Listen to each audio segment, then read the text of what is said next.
Hello there! We are Group 4 of OD1B and we are going to talk about the physical growth of late childhood. Before we start, let me introduce first Bob and Mary. Let's get started. Hi, I'm Mary, and this is my twin brother Bob. Sup guys? Yeah, not identical twins. We are both 11 years old, which is in the late childhood stage. We will be sharing our experiences and what we observe on our physical changes in this stage. Both of us just started 6th grade when we started to notice these particular changes. As I begin this journey, let me share how I was before I reached the late childhood stage. I am a carefree person who loves to play jackstones and Chinese garter.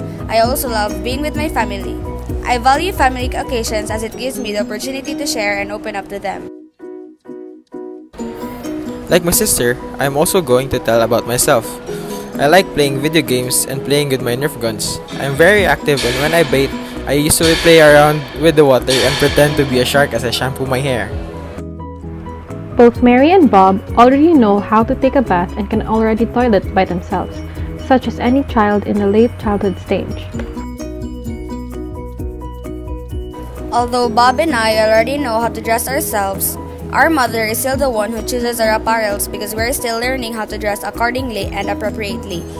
Both of us can also feed ourselves already, and in terms of hygiene and grooming, we can already brush our teeth and hair by ourselves. Also, when we both reached the 6th grade, there were certain changes we experienced. I was exposed to a new set of classmates who loved to play volleyball and other team sports. This spiked my curiosity to try out for volleyball. It was because of this that I realized my passion for volleyball. I, on the other hand, still play video games but now I prefer to play more with my friends instead of my family.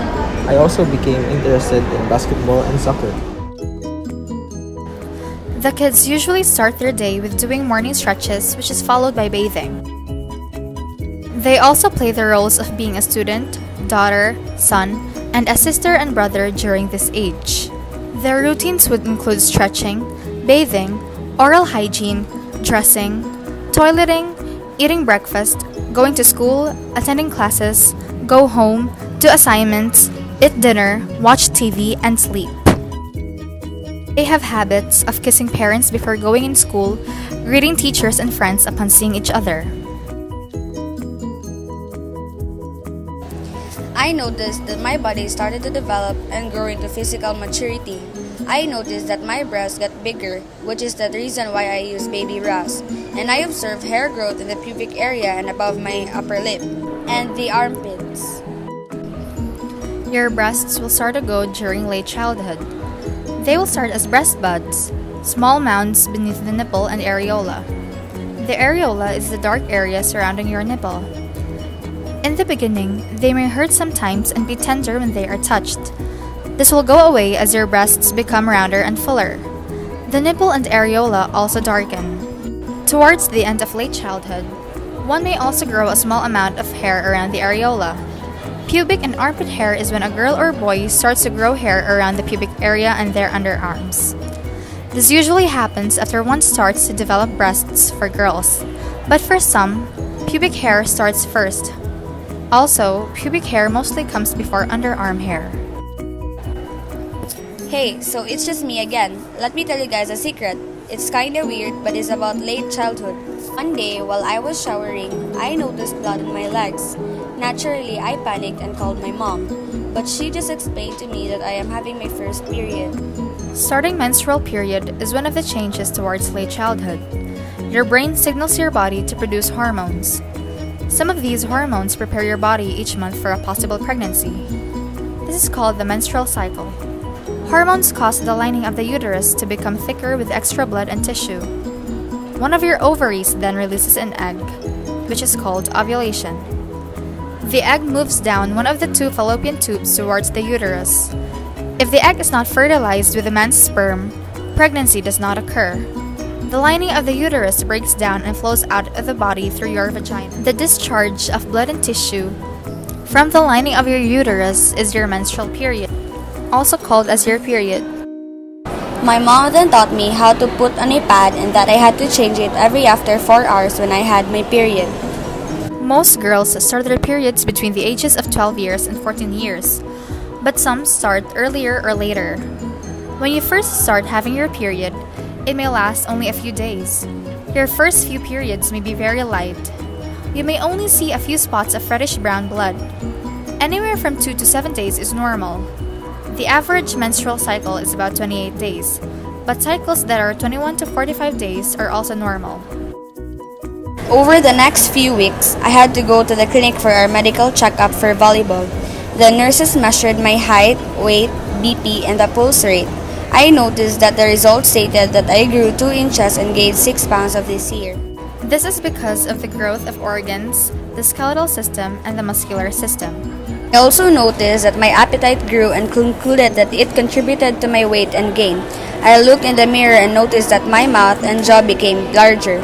My forehead flattened, my nose became larger, my chest broadened, and my abdomen flattened, and my arms and legs elongated. I became self-conscious and became more particular with how I dress and act in public. Pimples also started to appear on my skin. This is because during this stage, a rise in hormones can make skin and hair oily, contributing to clogged pores and acne. Your skin may get oilier and pimples or acne may come up due to hormones and oil glands that become more active. It occurs mostly at the forehead, nose, and chin, the so-called T-zone. In girls, the stimulation of the adrenal-related hormones tend to start earlier than boys. I had to start using deodorant to prevent bad odor because I started to sweat more, so I became more conscious of how I This is smell. because your sweat glands will become more active during puberty and can cause perspiration odor. I can often tell if my period is near because I get a white, sticky, and wet fluid called vaginal discharge. Most girls notice a yellow or white stain in the crotch of their underpants as they go through this period of development. This is a completely normal fluid called vaginal discharge and that helps clean and moisten your vagina. Enough of your sad talk, sis. I'm back, guys. So about this stage, this is when the reproductive system produces sperm. I noticed physical changes in my body, which I noticed the enlargement of my reproductive organs. The scrotum also began to get thin and red.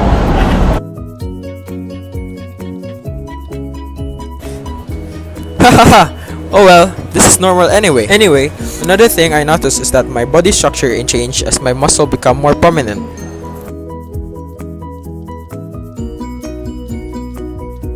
Sperm production usually happens between 10 to 15 years old for both boys and girls, but it is completely normal for it to happen at different rates.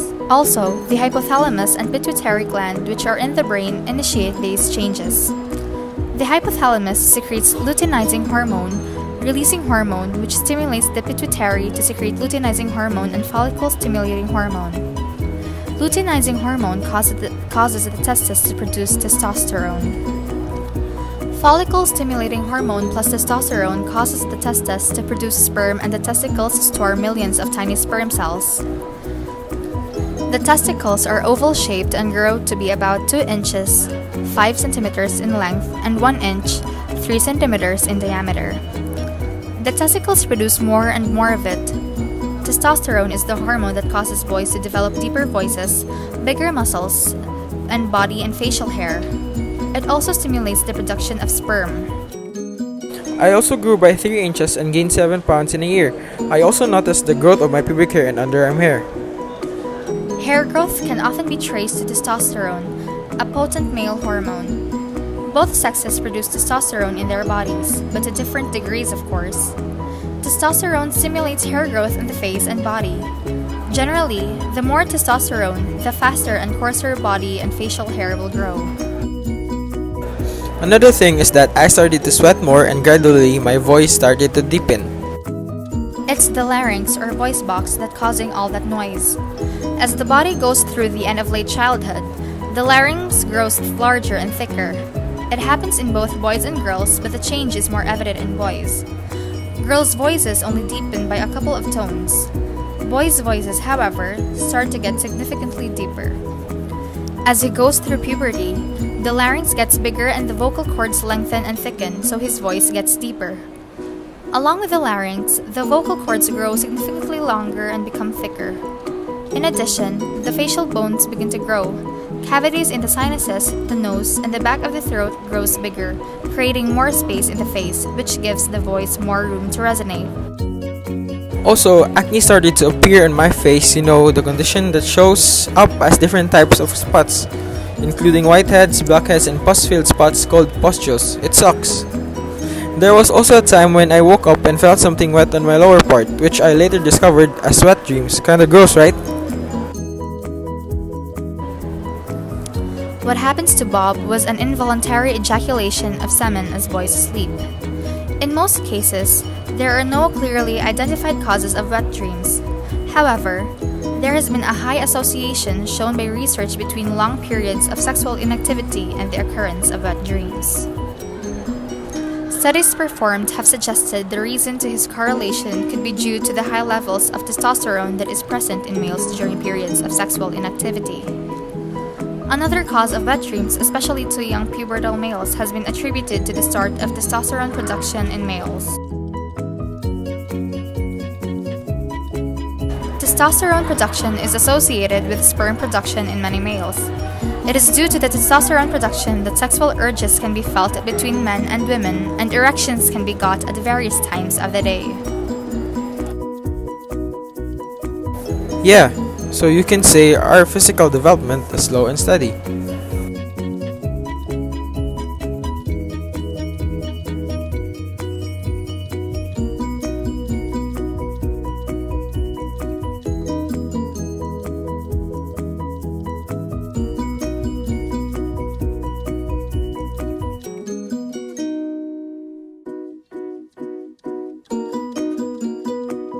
So having Mary and Bob was fun. We got to take a real look into what it is really like during the late childhood stage. However, we're not done yet. Another physical change that I would like to add for both girls and boys are their motor skills. Gross motor skills are all movements made by the body except the hands. This skill requires large muscle activity and becomes smoother in late childhood. Also, the fine motor skills, which are the movements made by the hands, become more complex and intricate tasks become more refined during this stage.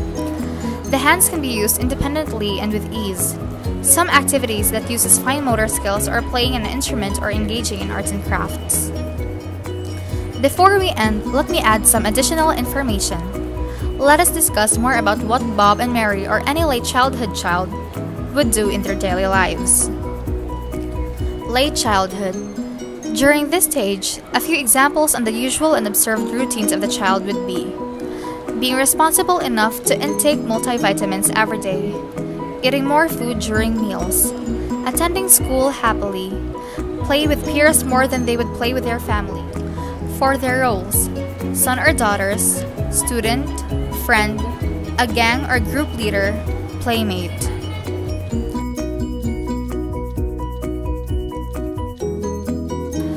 The usual habits that are observed would be bites nails when nervous, picking of nails or skin around the nails. Also, one role and routine would include engage in chosen sports, dances, arts and crafts, and many more during weekends. Rituals: put on shampoo a couple of times to be very clean, combs hair 100 times before going to sleep, girls. For their beliefs, it would also include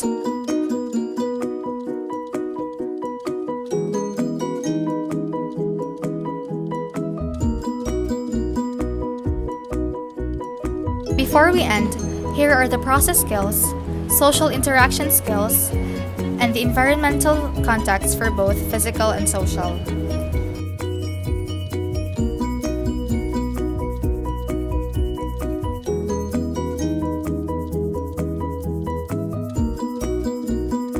I hope you had a wonderful time with us. That's all for now. Bye!